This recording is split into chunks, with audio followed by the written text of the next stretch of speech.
El Evangelio nos regala la buena nueva que nos lleva a confiar en lo que Dios ha dicho y prometido.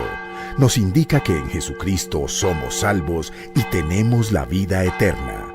El Centro de Comunicaciones de la Diócesis de Armenia les anuncia y predica el Evangelio de hoy. Domingo 17 de enero. Del primer libro de Samuel. En aquellos días, Samuel estaba acostado en el templo del Señor donde estaba el arca de Dios. El Señor llamó a Samuel y él respondió: «Aquí estoy». Fue corriendo a donde estaba Elí y le dijo: «Aquí estoy, vengo porque me has llamado». Respondió Elí: «No he llamado, vuelve a acostarte». Samuel volvió a acostarse. Volvió a llamar el Señor a Samuel. Él se levantó y fue a donde estaba Elí y le dijo: «Aquí estoy, vengo porque me has llamado». Respondió Elí: «No te he llamado, hijo mío, vuelve a acostarte». Aún no conocía Samuel al Señor, pues no le había sido revelada la palabra del Señor. Por tercera vez llamó el Señor a Samuel, y él se fue donde estaba Elí y le dijo: «Aquí estoy, vengo porque me has llamado». Elí comprendió que era el Señor quien llamaba al muchacho y dijo a Samuel: «Anda, acuéstate, y si te llama alguien, responde: Habla, Señor, que tu siervo te escucha». Samuel fue y se acostó en su sitio. El Señor se presentó y le llamó como antes: «Samuel, Samuel». Él respondió: «Habla, que tu siervo te escucha». Samuel crecía y el Señor estaba con él. Ninguna de sus palabras dejó de cumplirse. Palabra de Dios. Te alabamos, Señor. Aquí estoy, Señor, para hacer tu voluntad. Yo esperaba con ansia al Señor. Él se inclinó y escuchó mi grito.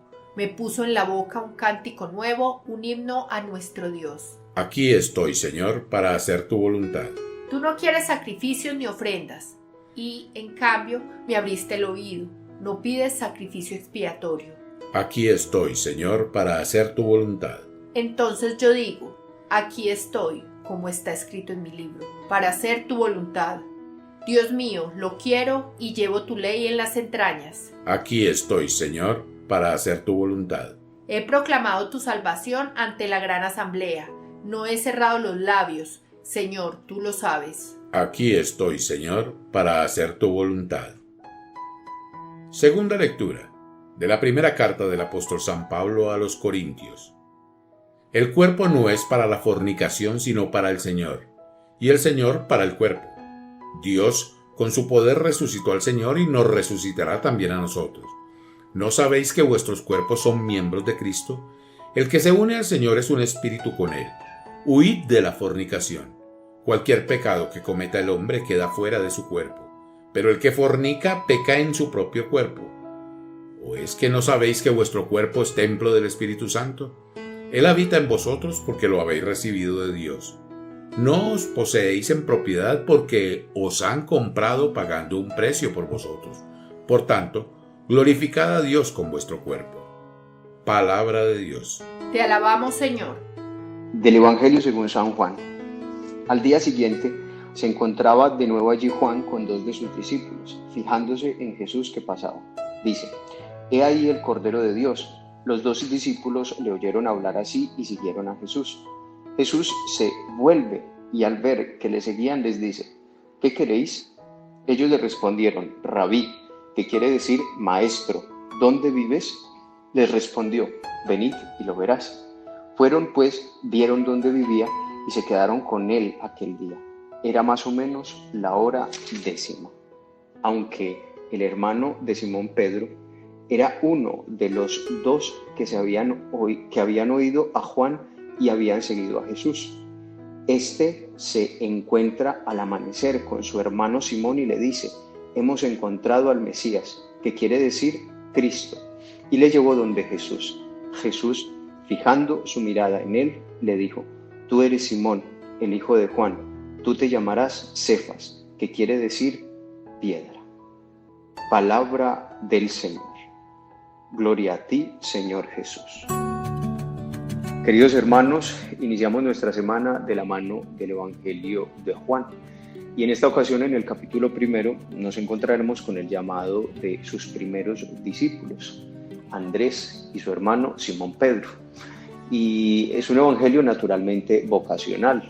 es el encuentro con el Mesías de unos discípulos, es el encuentro de unos vocacionados con Dios, de quien los llama, es el encuentro en últimas en este tiempo de Navidad de la humanidad con su Dios en Jesucristo que se ha encarnado. Y ese llamado vocacional que tiene, como lo veíamos el día de ayer, un objetivo concreto, y es que el hombre goce de la felicidad, como estos hombres concretos que son llamados en este Evangelio.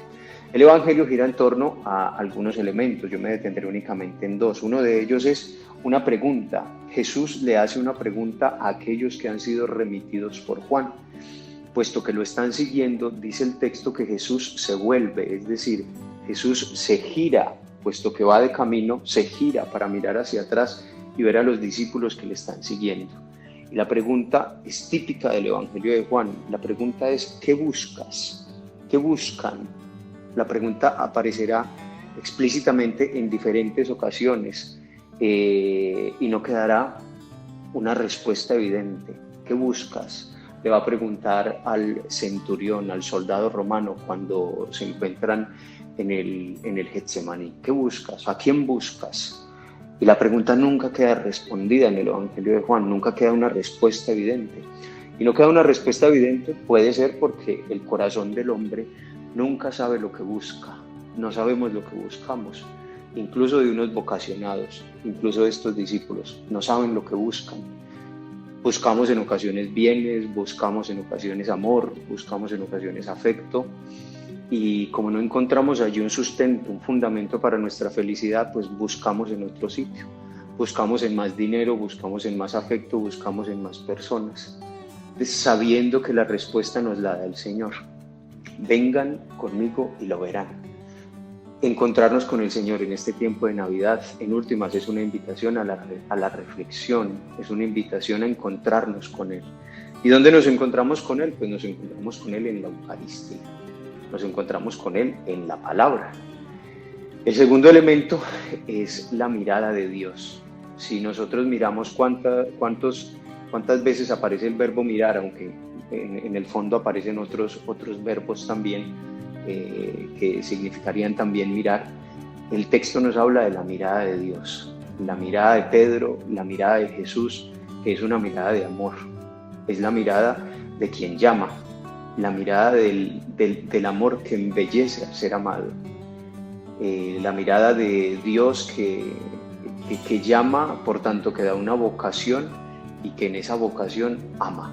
Pues qué bueno que nosotros hoy nos sintamos amados, nos sintamos mirados por Dios, nos sintamos embellecidos por Él, porque nos ama, porque hoy el Señor te anima ¿a qué? Pues a que te levantes, a que inicies una semana con la bendición del Señor, a que inicies una mirada descubriendo que el Señor te mira. ¿Y te mira cómo? Como siempre mira el Señor, con amor, con ternura, con felicidad.